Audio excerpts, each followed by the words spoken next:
સૂર્યપુત્રી તાપી નદીના કિનારે અનેક પૌરાણિક મંદિરો આવેલા છે અને દરેક મંદિરોમાં અલગ અલગ માનતા સાથે શ્રદ્ધાળુઓ આવે છે અને માનતાઓ મૂકે છે। તે પૈકીનું એક મંદિર એટલે રામનાથ કિલ્લા મહાદેવ મંદિર। આ મંદિરમાં વર્ષોથી એક પ્રથા ચાલતી આવી છે અને તે પ્રમાણે અહીં લોકો પોષ વદ એકાદશીના દિવસે જીવતા કરચલા ચડાવે છે। સૂર્યપુત્રી તાપી નદીના કિનારે અનેક પૌરાણિક મંદિરો આવેલા છે અને દરેક મંદિરોમાં અલગ અલગ માનતા સાથે શ્રદ્ધાળુઓ આવે છે અને માનતા મૂકે છે। તે પૈકીનું એક મંદિર એટલે રામનાથ કિલ્લા મહાદેવ મંદિર।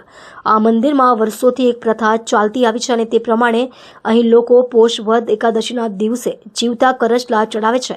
ત્યારે આજ રોજ વહેલી સવારથી શ્રદ્ધાળુઓ મંદિરમાં દર્શન માટે પહોંચ્યા હતા અને પ્રથા પ્રમાણે માનતાઓ પૂરી થતાં જીવતા કરચલા પણ ચડાવવામાં આવ્યા હતા।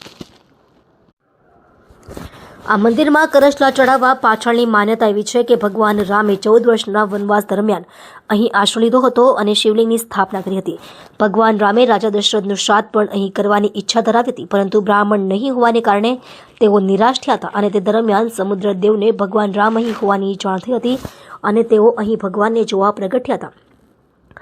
તેમને જોઈને તેઓ ઘેલા થઈ ગયા હતા, જેથી આ મંદિરનું નામ રામનાથ કિલ્લા પડ્યું હતું અને બાદમાં રામ ભગવાન અહીં વિધિ કરી રહ્યા હતા। તે દરમિયાન દરિયામાં ભરતીના લીધે જળચર પ્રાણીઓ અહીં આવી ગયા હતા। ત્યારે સમુદ્રદેવે આ જળચર પ્રાણીઓનો ઉદ્ધાર કરવા રામ ભગવાને વિનંતી કરી હતી અને ત્યારે રામે એવું કહ્યું હતું કે જે વ્યક્તિ શિવલિંગ પર કરચલા ચડાવશે તેના તમામ દુઃખ દૂર થશે।